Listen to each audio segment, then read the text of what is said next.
महाराष्ट्र और झारखंड का किंग कौन होगा, इस पर हम करेंगे विस्तार से बातचीत और हम जानेंगे कि आखिर इन चुनावों में आखिर किसे मिलने वाला है बहुमत और किस पर जनता का आशीर्वाद जो है वो आज नजर आएगा। नमस्कार, मैं हूं आपके साथ गरिमा वाजपेयी और आप देख रहे हैं के न्यूज इंडिया। बात करेंगे कि आखिर किंग कौन बनेगा।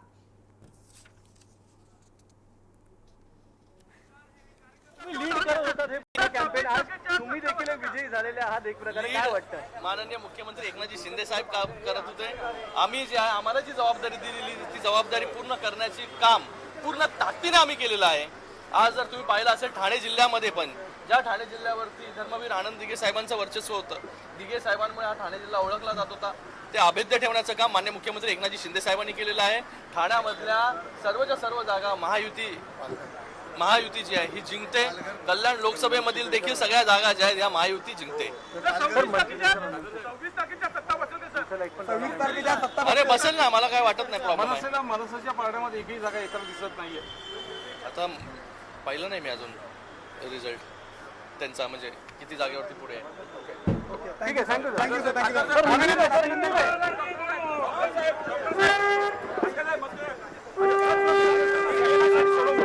देखिए, महाराष्ट्र के नतीजों की हम बात करें तो लगातार यहां पर महायुति गुट जो है पूरी तरीके से 200 से ज्यादा सीटों पर लगातार आगे नजर आ रहा था और ये तस्वीरें वहीं दूसरी ओर महाविकास आघाड़ी बहुत कम सीटों के साथ में पीछे दिखाई दे रही थी।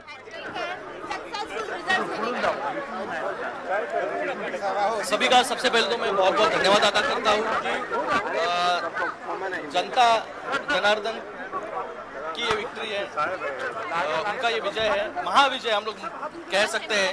महायुति का महाविजय आज महाराष्ट्र में हुआ है, जहां पर एक साइड सिर्फ गाली गलौज और आलोचना 2.5 साल लोगों ने सुनी और एक साइड महायुति सरकार के माध्यम से माननीय मुख्यमंत्री एकनाथ शिंदे साहब के नेतृत्व में सिर्फ डेवलपमेंट का एजेंडा हम लोगों के सामने लेके गए, डेवलपमेंट की बात की, डेवलपमेंट हम लोग ने सही मायने में ऑन ग्राउंड करके दिखाई, तो लोग जो है डेवलपमेंट के साथ खड़े हुए हैं। श्रीकांत, एक बेहद बड़ी अचीवमेंट है, historic victory for the Bharatiya Janata Party Maharashtra, historic victory for Eknath Shinde as a CM, जिन्होंने एक स्ट्राइक रेट जो है वो इतनी बड़ी निकाली। आपको कैसा लगता है आपके प्राउड फादर फिगर के ऊपर? बहुत जिस तरीके से चीफ मिनिस्टर सर ने, माननीय मुख्यमंत्री एकनाथ जी शिंदे साहब ने मेहनत की, मैं 18 20 घंटे इसके पहले कोई मुख्यमंत्री काम नहीं करता था। बीजेपी काफी जगहों पर आगे नजर आ रही है। महाराष्ट्र में भी महायुति गुट ही पूरी तरीके से आगे है। उत्तर प्रदेश में भी 7-2 का रेशियो दिखाई दे रहा है, कई जगहों पर 6-3 हो जाता है, लेकिन कुल मिलाकर ज्यादा सीटों पर आप आगे दिखाई दे रहे हैं। नहीं, सबसे पहले तो गरिमा जी आपको भी धन्यवाद और महाराष्ट्र की पूरी जनता को हम कोटि कोटि धन्यवाद देते हैं, उत्तर प्रदेश की जनता को धन्यवाद देते हैं और झारखंड की भी जनता को धन्यवाद देते हैं। अभी झारखंड में जो ट्रेंड चल रहा है, मुझे लगता है कि अभी 2-3 घंटे बाद ये पूरी तरीके से बदल जाएंगे, क्योंकि अभी लगभग 12 से 15 राउंड की काउंटिंग अभी भी बची हुई है। तो हमें पूरी उम्मीद है कि झारखंड में भी भारतीय जनता पार्टी सरकार बनाएगी। आज दूसरी बात कि जो हमारे नेताओं ने नारा दिया था इन चुनाव में कि बटोगे तो कटोगे, एक रहोगे तो सेफ रहोगे, इस नारे पर महाराष्ट्र की जनता ने, उत्तर प्रदेश की जनता ने, झारखंड की जनता ने, इन तीनों प्रदेशों की जनता ने एक बार मुहर लगाई है। और जो लोग कभी पीडीए के नाम पर, कभी एमवाई के नाम पर, कभी मजगर के नाम पर समाज को बांटने का, समाज में जहर घोलने का काम करते थे, उनको जनता ने सबक सिखाया है। और ये जो राहुल गांधी हाथ में संविधान की किताब लेके घूमते थे, उनको भी सबक सिखाया है कि जाइए आप जनता के लिए काम करिए। ये फर्जी प्रोपागेंडा करने से कुछ हासिल होने वाला नहीं है। इस देश में भारतीय जनता पार्टी की सरकार लगातार लोगों के लिए बेहतर काम कर रही है और उन कामों पर एक बार फिर जनता ने मुहर लगाई है। ठीक है, आपके पास में लौटेंगे और जनता ने मोहर लगाई है। हालांकि अभी कई सीटों पर देखिए मोहर लगना बाकी है। रुझानों में बीजेपी आगे चल रही है, लेकिन जिस तरीके से महाराष्ट्र में हमने देखा कि पूरी तरीके से लगभग बहुमत से ज्यादा सीटों पर आगे है, तो कहीं ना कहीं फायदे में दिखाई दे रहा है। अब चलिए आपके पास में लौटेंगे। हयात उमर साहब है, वरिष्ठ पत्रकार है। हयात साहब, महाराष्ट्र और झारखंड की हम बात कर लें तो देख ही रहे, झारखंड में स्थितियां अलग हैं। अभी आकाश साहब ने कहा कि थोड़ी देर और रुक जाइए, उसके बाद चीजें बदल जाएंगी, लेकिन कहते हैं शुरुआती दौर में जैसी चीजें रहती हैं वैसे ही आगे बढ़ती हैं और हेमंत सोरेन फिलहाल मजबूत दिखाई दे रहे हैं। तो ये कैसे है, फिलहाल ये क्या चल रहा है? अनम्यूट सर, अनम्यूट कर लीजिए आप।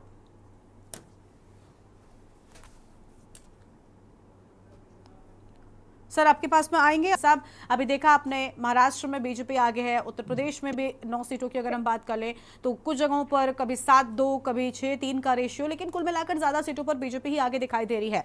हालांकि झारखंड में चीजें अलग हैं, जिसके लेकर आकाश राय साहब कह रहे हैं थोड़ी देर इंतजार कर लेते हैं, चीजें उनके ही पक्ष में आ जाएंगी। लेकिन कहा यह भी जाता है कि शुरुआती दौर में जो चीजें होती है, जो रुझान होते हैं, कहीं ना कहीं अंतिम फैसला भी उसी राह पर निकलता है। क्या दिखाई दे रहा है आपको, क्या लग रहा है, क्या स्थितियां होने वाली हैं? देखिए, बिल्कुल आप सही कह रही हैं। हाँ। कि जगत ऑलमोस्ट सभी जगहों पे आधी मतगणना हो चुकी है। लगभग 10 राउंड की मतगणनाएं लगभग सब जगह पे हो चुकी हैं और आमतौर से 10 से 12 राउंड ही यहाँ से शेष रह जाते हैं मतगणना के। और अब इतनी मतगणना के बाद जो लीड कर जाता है उसमें बड़ा उलटफेर होने की चांसेस नहीं रहते। सीटें थोड़ी बहुत कम ज्यादा हो सकती हैं, हार जीत का अंतर घट बढ़ सकता है, लेकिन बड़ा उलटफेर की अब संभावना बहुत कम है। खास करके महाराष्ट्र में जहां पर महायुति को एक जबरदस्त लैंडस्लाइड विक्ट्री मिली है, वहां पर तो कुछ उम्मीद नहीं की जा सकती है। हाँ, झारखंड में जैसे वो कह रहे हैं कि अभी जो है वो आगे की उसमें नतीजे बदल जाएंगे, उसकी भी उम्मीद कम है। लेकिन चूंकि वहां पर अभी मार्जिन सीटें भी कम है, कुल 81 सीटों पे चुनाव हुआ है और जिसमें से इंडिया गठबंधन को 50+ सीटें मिल रही हैं और एनडीए को 30+ मिल रही हैं। तो जाहिर सी बात है कि उसमें बहुत ज्यादा, उसमें भी 20 सीटों का अंतर है। ये नहीं माना जा सकता कि 20 सीटें भाजपा रिकवर कर लेगी या 10-12 सीटें और निकालेगी जिससे कि वो मेजॉरिटी मिल जाए। फिर भी चुनाव है, पूरे रिजल्ट का वेट करना चाहिए। लेकिन आज अभी के रुझान यही कह रहे हैं कि झारखंड में कांग्रेस प्लस गठबंधन है, झामुमो प्लस गठबंधन बनाने जा रहा सरकार है और महाराष्ट्र में आपका महायुति बनने जा रही है।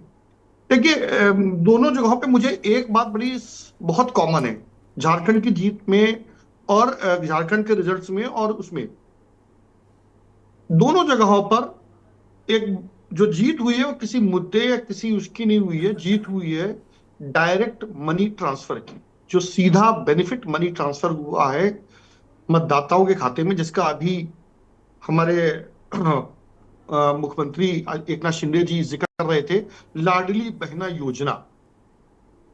ये लाडली बहना योजना में जो पैसा एक मुश्त परिवारों को गया, घर महिलाओं को गया, महिलाओं का मतदान प्रतिशत भी उससे बढ़ा और उन्होंने बढ़ चढ़ करके एकनाथ शिंदे जी को या यूं के लिए महायुति के पक्ष में मतदान किया। अभी उसी को लेकर वो शुक्रिया भी अदा कर रहे थे जनता का। जी, और इसी का वो शुक्रिया भी अदा कर रहे थे। और सेम ऐसी ही योजना झारखंड में लागू की गई थी, झारखंड मुक्ति मोर्चा सरकार ने भी लागू की थी, उसका उनको वहां बेनिफिट मिला। तो इसका मतलब ये हुआ कि कोई मुद्दे या नीतियां या और कुछ नहीं है, आप मतदाताओं के हाथ में पैसा पकड़ाइए और वोट ले लीजिए। इससे पहले यही चीज हम आपकी देख चुके हैं एमपी के इलेक्शन में, शिवराज सिंह जी की सेम योजना पे ही एमपी का पूरा चुनाव पलट गया था। अच्छा। वहां पे भी लाडली बहना योजना थी जिसके ऊपर मामा जी पूरा चुनाव जीत करके जो पूरे एंटी इनकम्बेंसी थे उसको खत्म करके चुनाव के रिजल्ट लोकसभा में अविश्वसनीय तरीके से जबरदस्त हो गए थे। ठीक है, लेकिन सर यही चीज आप जो कह रहे हैं कि मतदाता के हाथ में पैसा थमाइए। देखिए, पैसा इन द सेंस कि हम कोई योजना लाते हैं वो बहुत इफेक्टिव हो जाती है, लोगों को पसंद आती है और वो योजना कभी कभी पार्टी के या सत्ता पक्ष जो भी होता है उसके लिए बहुत कारगर साबित होती है। तो ये तो अलग अलग जगहों पर हमने देखा है, कई जगहों पर सत्ता में जो सरकार जो भी दल होता है वो अलग अलग योजनाएं लेकर आता है, लेकिन कभी कभी यही योजनाएं यही चीजें जनता के लिए फिट नहीं बैठती। तो पैसे वाली बात कहना क्या ठीक है? योजनाओं के जरिए लाभ पहुंचाना, हाँ, लोक कल्याणकारी सरकार में यही उसका उद्देश्य होता है। ठीक है, लेकिन पैसा नगद खातों में ट्रांसफर करना, चाहे वो किसान सम्मान निधि के नाम से हो, चाहे वो फ्री बिजली के नाम से हो, चाहे वो फ्री पानी के नाम से हो जो अरविंद केजरीवाल मॉडल है, चाहे वो लाडली बहना योजना के अंतर्गत फ्री पैसा आपके खाते में जा रहा हो, चाहे वही महाराष्ट्र में किया गया हो, चाहे झारखंड मुक्ति मोर्चा की सरकार ने क्या हो। देखिए, ये नजीर बन रही है। अगर अरविंद केजरीवाल मॉडल कामयाब हुआ तो उसकी रिपीटिशन एमपी में हुआ, एमपी में सक्सेस मिली, उसका रिपीटेशन झारखंड और महाराष्ट्र में हुआ। ठीक है। अब ये नजीर बन जाएगी सरकारों के लिए कि साहब जनता के हाथ में सीधा पैसा दीजिए हाँ। और वोट लीजिए। ये अब दूसरे राज्य भी, दूसरी सरकारें भी इसका अनुसरण करेंगी। ठीक है। अब आगे देखिए कि ये ट्रेंड बढ़ेगा। ठीक है, लेकिन सबसे बड़ी बात देखिए कि इन्हीं सारी चीज़ों में एक तरफ दिल्ली की आपने यहाँ पर कहा कि दिल्ली में किस तरीके से अरविंद केजरीवाल ने एकदम पिटारा खोल दिया था, लेकिन इसी पिटारे खोलने को लेकर कितना बीजेपी ने ट्रोल किया था आम आदमी पार्टी को, और आप कह रहे हैं कि अब उन्हीं चीज़ों को पकड़ा जा रहा है और अलग अलग प्रदेशों में बिल्कुल होगी। और हमारे प्रधानमंत्री इसको कह चुके हैं कि रेवड़ी कल्चर से। ठीक है सर। लेकिन रेवड़ी की परिभाषा क्या होगी इसको लेकर के कोई क्लियर नहीं है।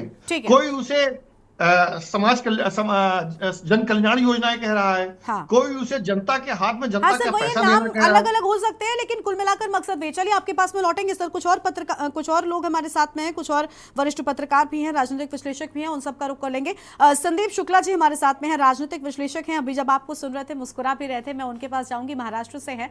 सर, महाराष्ट्र में अभी शिंदे साहब को हमने सुना, वो बेटियों का शुक्रिया अदा करते आए, उन्होंने महिलाओं को और बहनों को शुक्रिया अदा किया। लेकिन जिस योजना की बात अभी यहाँ पर कर रहे थे हयात साहब, आपको लग रहा है कि असल में अब उस राह पर राजनीति चली गई है कि नई नई योजनाएं लेकर आइए, लोगों के खाते में रुपए डाल दीजिए योजनाओं के नाम पर? क्या उनसे ही अब नेता चुने जाने लगेंगे, राजनीति उसी राह पर आगे बढ़ेगी? और अगर ऐसा है तो फिर तो जो विपक्ष में बैठा व्यक्ति है वो हमेशा के लिए विपक्ष में ही चला जाएगा, क्योंकि उसको ये मौका नहीं मिलने वाला। सत्ता पक्ष तो सत्ता में है, वो जनता के कोष से उठाकर पैसा देगा और खुद के नाम पर क्रेडिट लेकर जाएगा, तो ये कैसे बदलाव होगा?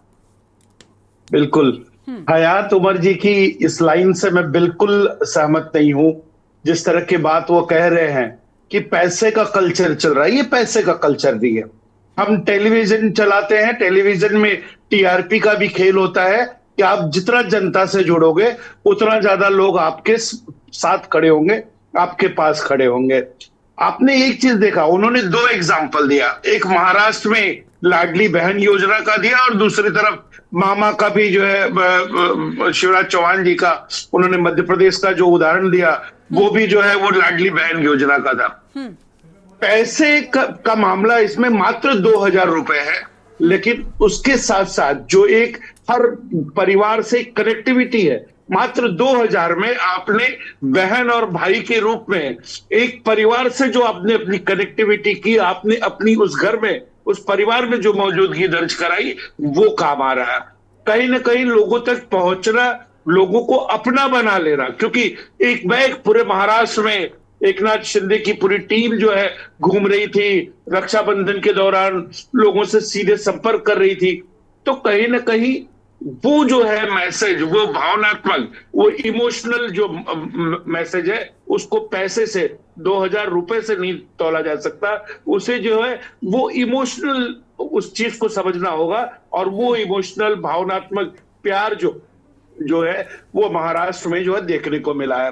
पूरे महाराष्ट्र की अगर बात की जाए, आप राजनीतिक परिप्रेक्ष्य में देखिए, मैं अभी फिलहाल महाराष्ट्र की बात कर रहा हूं, ठीक है, क्योंकि महाराष्ट्र में आपने देखा बीजेपी, हर कोई जानता था एक बहुत बड़ी पार्टी बन के उभरेगी, और वो नजारे जो है वो सबके सामने हैं। उसके साथ साथ उद्धव ठाकरे शिवसेना है या फिर एकनाथ शिंदे की शिवसेना है। ऐसे में एकनाथ शिंदे जो है उद्धव ठाकरे को पटकनी देते दिख रहे हैं, और उनकी जो संख्या है बहुत बड़ी है। यहां तक कि उद्धव ठाकरे कांग्रेस से भी पीछे जाते दिख रहे हैं। मतलब अब पहले दल पे जो है, अगर यानी स्थितियां बहुत खराब है। आज उन्होंने कह दिया कि देखिए कुछ तो गड़बड़ है, लेकिन असल में गड़बड़ कुछ नहीं, बहुत ज्यादा नजर आ रही है, और उनके लिए काफी ज्यादा हो गई है।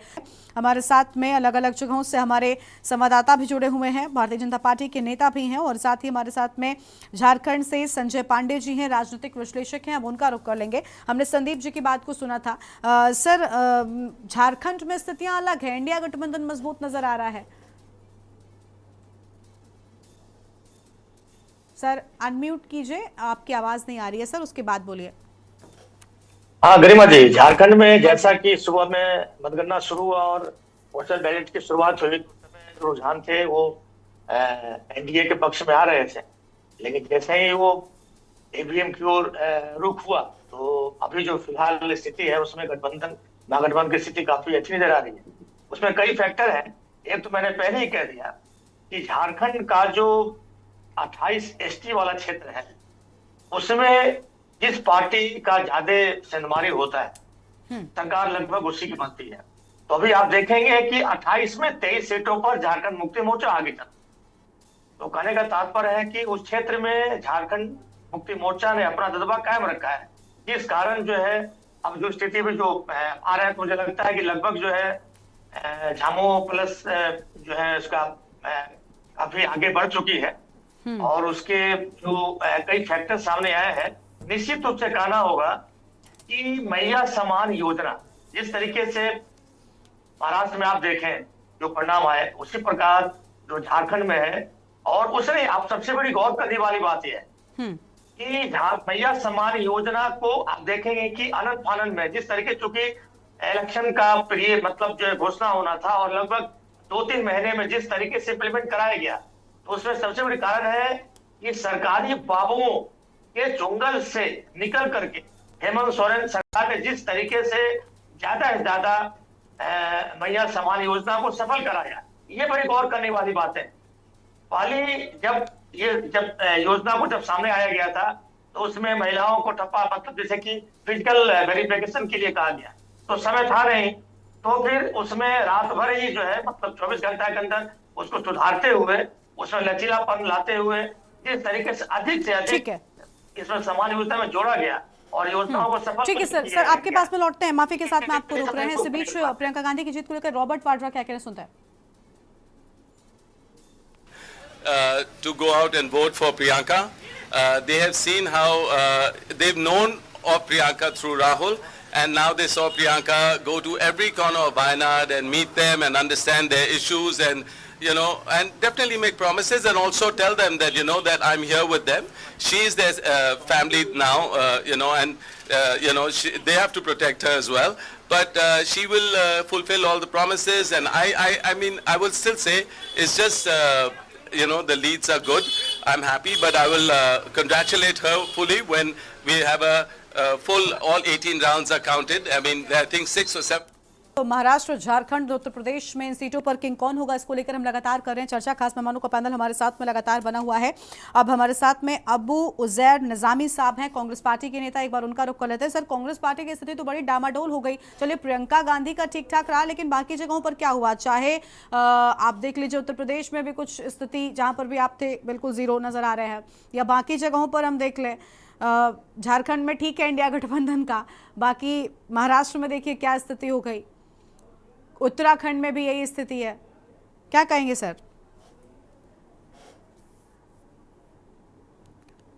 उबैर साहब, आवाज मिल रही है आपको? अनम्यूट कीजिए आप पहले तो।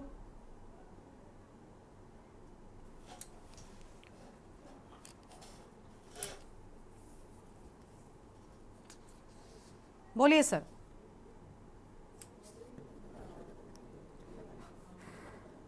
सर, आपकी आवाज नहीं मिल पा रही है। चलिए ठीक है, आपके पास में हम लौटेंगे और मेहमान एक बार उनका रुख कर लेते हैं। जब तक आप अपनी आवाज प्लीज ठीक कर लीजिए। हमारे साथ में पूजा मिश्रा जी हैं, समाजवादी पार्टी की प्रवक्ता हैं, उनका रुख कर लेते हैं। सबसे पहले बधाई आपको कानपुर की सीसामऊ सीट पर, जिस पर समाजवादी पार्टी की ही सीट कहते हैं। हालांकि नसीम सोलंकी के लिए एक परीक्षा जरूर थी, लेकिन वो जीत गई हैं। लेकिन बाकी की सीटों पर स्थिति समाजवादी पार्टी की ठीक नहीं है।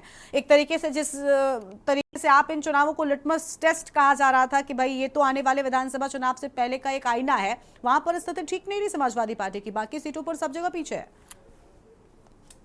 गरिमा जी, देखिए, अगर हम मान लेते हैं कि समाजवादी पार्टी की स्थिति ठीक नहीं है, अगर हमारे वोटर्स को जो है बूथ तक जाने दिया गया होता, अगर वो जो है वोट प्रतिशत जो आपने देखा होगा, जैसे पिछले समय में जितने वोट प्रतिशत थे उससे भी कम रहा, वोटर्स को बूथ तक नहीं जाने दिया गया, तो हम मान लेते कि ठीक है, हम हारते तो भी एक्सेप्टेड था, जीतते तो भी एक्सेप्टेड है। उसके बावजूद भी आप देखेंगे गरिमा जी, तो सीसामऊ में जो है नसीम सोलंकी जी विजयी हुई है।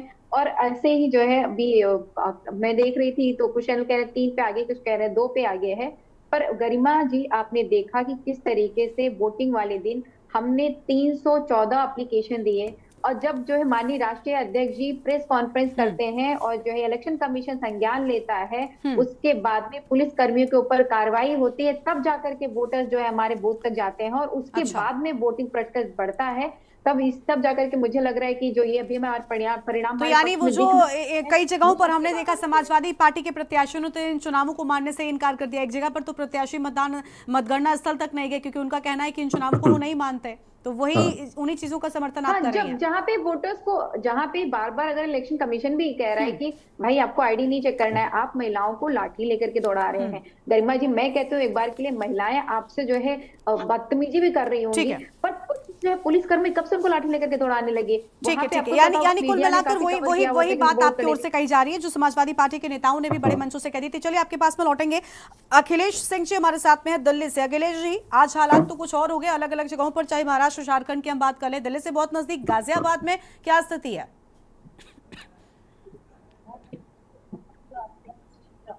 झारखंड और महाराष्ट्र विधानसभा चुनाव के जो अब तक आंकड़ों के हिसाब से देखा जाए तो महाराष्ट्र में भारतीय जनता पार्टी अपनी सरकार बिल्कुल गठबंधन के साथ बनाती दिख रही है। पहले भारतीय जनता पार्टी ने कितना पुराना अपना रिकॉर्ड तोड़ दिया हो। 2000 पिछला इलेक्शन देखा जाए तो 22 सीटें जीती थी और इस बार वो 125-26 सीटों के ऊपर भारतीय जनता पार्टी बढ़त बनाई हुई। कह सकते हैं कि भारतीय जनता पार्टी ने अपने सारे रिकॉर्ड तोड़ते हुए वहां पर नंबर 1 पार्टी बनती है। अगर झारखंड के तौर पर देखा जाए तो झारखंड में 24 साल पुराना रिकॉर्ड, यानी वहां की जो परंपरा है वो भी टूटी और एक रिकॉर्ड भी टूट रहा है। क्योंकि साल 2000 में जब बिहार से कट के झारखंड का राज्य बना था, उसके बाद कि तब तक के जितने भी विधानसभा चुनाव वहां पर हुए कभी भी कोई सरकार रिपीट नहीं हुई। जो सरकार रहती है वो वर्तमान सरकार चुनाव हारती चली रही। लेकिन ये पहली बार अगर 24 साल के इतिहास में देखा जाए तो ये पहली बार परंपरा भी टूट रही है। एक बड़ा रिकॉर्ड भी बन रहा है कि 24 साल में पहली बार झारखंड मुक्ति मोर्चा, नहीं कह सकते, हेमंत सोरेन की सरकार वहां पर रिपीट होने जा रही, क्योंकि लगभग 50 सीटों पर झारखंड मुक्ति मोर्चा गठबंधन यानी आरजेडी कांग्रेस में लाके वहां पर बढ़त बनाए हुए और करीब 30 के आसपास बीजेपी वहां पर बनी हुई है। तो एक हिसाब से देखा जाए तो झारखंड में अब झारखंड मुक्ति मोर्चा की अगुवाई हेमंत सोरेन मुख्यमंत्री, उनकी अगुवाई में एक बार भी सरकार बनने और वहां पर परंपरा टूटी है, नया रिकॉर्ड बना है। वहीं अगर देखा जाए तो गाजियाबाद में बीजेपी के प्रत्याशी लगातार बढ़त बनाए हुए हैं और उत्तर प्रदेश में जो सीटें हैं उनके हिसाब से उपचुनाव में भारतीय जनता पार्टी वहां लगभग बढ़ा तो नकली है, लेकिन 2-3 सीटों पर सपा और उससे आगे पीछे का चल रहा है। बाकी अगर वायनाड की लोकसभा सीट को देखा जाए तो वहां प्रियंका गांधी 2 लाख से ऊपर वोटों से बढ़त बनाए हुए और लगता है कि वायनाड में जब अगर काउंटिंग पूरी होगी तो लगता है कि राहुल गांधी के इतिहास वो हो सकता है उस रिकॉर्ड को छूने की 3-4 लाख की संख्या पहुंच सकती है। ओवरऑल महाराष्ट्र और झारखंड के विधानसभा चुनाव पर निर्धारित है तो कहा जा सकता है कि दोनों राज्यों की विधानसभा चुनाव की जो पारी है वो 50-50 पर छूटती नजर आ रही है। वो इसलिए भी कह सकते हैं कि कांग्रेस गठबंधन के तौर पर देखा जाए तो झारखंड सरकार बनाने जा रहा है और महाराष्ट्र में देखा जाए तो बीजेपी गठबंधन। बिल्कुल, यानी अलग अलग जगहों पर अलग अलग तरह के नतीजे जो हैं वो लगभग सामने आने वाले। चलिए ठीक है, आपके पास में वापस लौटेंगे। सर, अबू उजैर निजामी साहब हैं, कांग्रेस पार्टी के नेता हैं, आवाज मिल रही है क्या आपको? सर आ रही है, मेरी आवाज आ रही है? जी सर, कांग्रेस पार्टी की स्थिति झारखंड तक तो ठीक है, लेकिन बाकी जगहों पर क्या हुआ सर? उत्तराखंड ले लीजिए, केदारनाथ में पूरी तरीके से चीजें अलग हो गई और वही स्थिति फिलहाल झारखंड में, अरे माफ कीजिएगा, महाराष्ट्र में भी है। महाराष्ट्र से हमें काफी निराशा हुई है। महाराष्ट्र से हमें काफी उम्मीदें थी, जैसा कि हमें लोकसभा चुनाव में जनता ने मैंडेट बहुत अच्छा दिया था, लेकिन महाराष्ट्र के नतीजे हमें निश्चित रूप से विचलित करते हैं और बहुत अलग तरह के हैं। लेकिन एक बात ये भी तो समझिए आप कि जो इलेक्शन हुआ है पूरी तरह निगेटिविटी पे, जो सत्ता पक्ष के लोग थे नकारात्मक लगातार भाषण दे रहे थे। और अभी हम झारखंड पे जाएंगे, झारखंड की बात कीजिए, जिस तरह प्रधानमंत्री की भाषा थी, खास करके आदिवासी सीटों पर जिस तरह उन्होंने भाषण दिए, और ऐसी भाषा एक इतने बड़े लोकतंत्र के प्रधानमंत्री को जो लगभग 11 वर्ष से देश को लीड कर रहा है, उससे तो नहीं हम उम्मीद कर सकते थे। लेकिन उसी आदिवासी जनता ने उनको जवाब दिया। आपने अभी बताया अपने आंकड़ों में कि 28 में 23 सीटों पे झामुमो चुनाव जीत रहा है और कांग्रेस पार्टी भी। और हम वहाँ एक आपको अपडेट दे दें, आप केदारनाथ की बात कर रहे थे, एक बहुत बड़ा, हम पूर्वांचल से आते हैं, मेरी पूरी बात सुन लीजिए, मैंने सबको सुना है। हाँ, हम पूर्वांचल से आते हैं, हम वहाँ देवघर जीत रहे हैं, देवघर जीत रहे हैं। देवघर एक बहुत बड़ा मतलब पूजनीय स्थल है, बहुत, हमारा पूर्वांचल पूरा बिहार देवघर से जुड़ा हुआ है। तो देवघर हम जीत रहे हैं, बहुत ये खुशी की बात है कि हम अपने एक पौराणिक स्थल जीत रहे हैं। तो इस बात को जैसे पुष्कर धामी कह रहे थे कि सनातन की जीत है, तो ये भी सनातन की जीत है कि हम देवघर चुनाव जीत रहे हैं। दूसरी बात है, महाराष्ट्र में जैसे अभी उमर हयात साहब कह रहे थे या संजय पांडे जी कह रहे थे, निश्चित तौर पे ये योजनाएं जो है डायरेक्ट बेनिफिट की जो है बीजेपी या लाभ वहां पे मिला है, महाराष्ट्र में उनको लाभ मिला है, मध्य प्रदेश में भी मिला था और इसको मानना चाहिए कि मिला है। ऐसे एक साहब बोल रहे थे कि नहीं ऐसा नहीं, जनता तक पहुंचे, मैं इसको नहीं मानता हूं, क्योंकि जब पहले जब सिलेंडर की बात आई थी, सिलेंडर सब्सिडी की, मुझे याद है कि अरुण जेटली ने इसका बहुत विरोध किया था कि नहीं ये गलत योजना है। फिर केजरीवाल की योजनाएं आई, उसका बीजेपी ने विरोध किया। लेकिन एक बात हमें ये समझना चाहिए कि जनता को हम रोजगार नहीं दे रहे हैं। जो सरकार है बीजेपी की, उसने कोई जनता को रोजगार नहीं दिया। अभी उत्तर प्रदेश में आपने देखा, अगर बीजेपी का अगर महाराष्ट्र में महायुति दल आगे चल रहा है तो कैसे चल रहा है? मेरी बात समझ लीजिए, पूरा सुन लीजिए। हाँ। उत्तर प्रदेश में अभी देखिए 400 सीटों के लिए 10 लाख लोग हैं, 10 लाख लोग ARO के लिए 400 सीटों के लिए इतना हम उनको रोजगार दे ही नहीं पा रहे हैं। ये ठीक है, ये मुद्दा उछाल के वो मुद्दा उछाल के डायरेक्ट बेनिफिट दे के आप चुनाव जीत जा रहे हैं। अभी संदीप शुक्ला जी कुछ कह रहे हैं, जल्दी से, बहुत कम वक्त है सर, थोड़ा कम शब्दों में बात कह लीजिए। इस युवा ठीक है, सुन लेते हैं। आप राजनीतिक विश्लेषक है संदीप जी, बोलिए जल्दी से। सर अनम्यूट कीजिए, पहले तो अनम्यूट कीजिए। जिस तरह से इन्होंने कहा कि मैं इन बातों को नहीं मानता हूं और पैसा बांटना सबसे बड़ा कारण है, उत्तर प्रदेश में चुनाव के दौरान कांग्रेस ने तो ये स्लिप चेक बांटा था, उसमें जो है 7 से 8 हजार रुपए बांट रहे थे कि मैं जीता, और दूसरे दिन जो है कई कार्यकर्ता तो वहां तो कांग्रेसी कार्यालयों पर मांगने के लिए भी पहुंच गए थे। तो उस समय कहा गया पैसा बांटना आपका? पैसा नहीं, यहाँ पैसा नहीं कहा गया। आप बीच में मत बोलिए, बीच में मत बोलिए, आप अपने टर्न पे बोलिए। पैसा बांटना नहीं, उन्होंने साफ तौर पर जो एक संदेश दिया कि मेरा आपका बहन भाई जैसा संबंध है, क्योंकि उस कांग्रेस ने जो अमाउंट दिया था, उस समय जो चेक बांट रहे थे वो करीब 8,000 10,000 का अमाउंट था, और ये तो मात्र 1,500 1,800 या 2,000 रुपए है। तो ऐसे में ये पैसा नहीं काम आता। अगर पैसा ही और राशन काम आता तो बीजेपी मुफ्त का राशन देने के बाद 400 पार कह रहे थे, तो वो क्यों नहीं जीत पाए? तो ये परिस्थितियां नहीं है।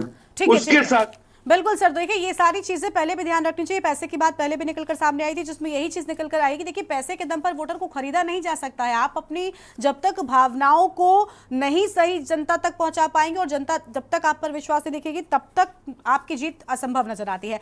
वक्त की कमी है, अपनी चर्चा को हमें यहीं पर रोकना पड़ रहा है। बहुत शुक्रिया आप सभी मेहमानों का हमारे साथ चर्चा में आने के लिए, अपनी बात रखने के लिए। तो झारखंड और महाराष्ट्र का किंग कौन होगा उस पर हम बात कर रहे थे, लेकिन इसके साथ ही साथ उत्तर प्रदेश में 9 सीटों पर उपचुनाव में किसे जीत मिलेगी और किसे हार, ये देखना बहुत अहम होगा। फिलहाल इस बुलेटिन में इतना ही। आप देखते रहिए के न्यूज़ इंडिया। नमस्कार।